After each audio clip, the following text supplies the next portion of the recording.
काँग्रेसच्या नेत्या यशोमती ठाकूर यांनी आता एक गंभीर आरोप केलाय। अमरावतीमध्ये काही संघटना त्रिशूळाच्या नावाखाली गुप्ती वाटतात असा यशोमती ठाकूर यांनी आरोप केलाय।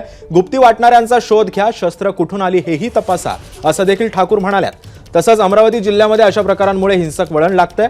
जिल्ह्यामध्ये त्रिशूळाच्या नावाखाली गुप्ती वाटण्याचं कारण काय असा देखील सवाल यशोमती ठाकूर यांनी विचारलाय। तसंच पोलिसांनी सुमोटो तक्रार दाखल करावी असं देखील ठाकूर म्हणाले।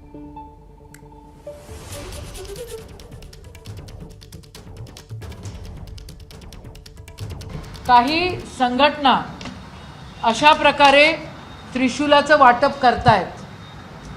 हे त्रिशूल नसून हे एक गुप्तीचा आकार आहे। त्रिशूल काय आहे? आम्ही पण हिंदू घरात जन्मलो, आम्हालाही शिवशंभोचं त्रिशूल काय असतं याची कल्पना आहे, पण हे त्रिशूल नाही आहे।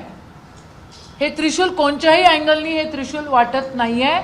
आणि या अमरावती जिल्ह्यामध्ये एवढ्या मोठ्या प्रमाणामध्ये या सगळ्या गोष्टींचं वाटप काही संघटना या ठिकाणी करतायत। मुख्यमंत्र्यांच्या नाकाखाली असा दहशतवाद फैलवण्याचा पूर्ण षडयंत्र या ठिकाणी होत आहे। आणि उद्या जर हिंसक वळण आपल्या या देशामध्ये, आपल्या महाराष्ट्रामध्ये आलं, त्या सगळ्या गोष्टीचा जाब मुख्यमंत्र्यांना आणि होम मिनिस्टरला द्यावा लागेल। दरम्यान या सगळ्या प्रकारावरती भाजपचे राज्यसभेचे खासदार अनिल बोंडेंनी काय प्रतिक्रिया दिली आहे पाहूयात। दुर्दैव आहे की यशोमती ठाकूरनी गांधारीसारखी डोळ्यावर पट्टी बांधलेली आहे। त्यांना मुसलमानाच्या घरातले सत्तूर दिसत नाही, त्यांना मुसलमानाच्या घरातले कोयते दिसत नाही।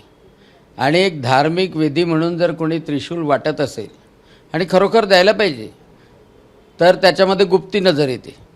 खरं जर पाहिलं तर कोणत्याही हिंदूच्या घरात एक साधी काठी नसते साप मारायची, आणि ती आवश्यकता आहे की स्वसंरक्षणार्थ आवश्यक आहे म्हणून। आता त्या सैफ अली खानलाही म्हणजे ब्लेड आतमध्ये राहील असा मारला ना चाकू, आणि त्याच्यामुळं समजा जर एखाद्याच्या घरात त्रिशूल असलं स्वसंरक्षणासाठी तर आवश्यक आहे।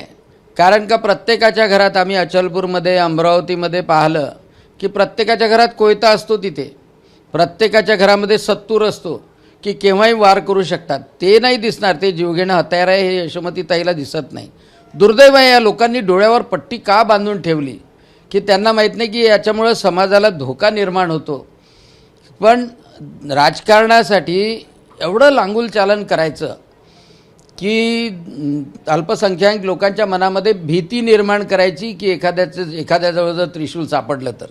नशीब शंकरजीच्या मंदिराच्या त्रिशूलालाही घाबरत नाही। एबीपी माझा, उघडा डोळे बघा नीट।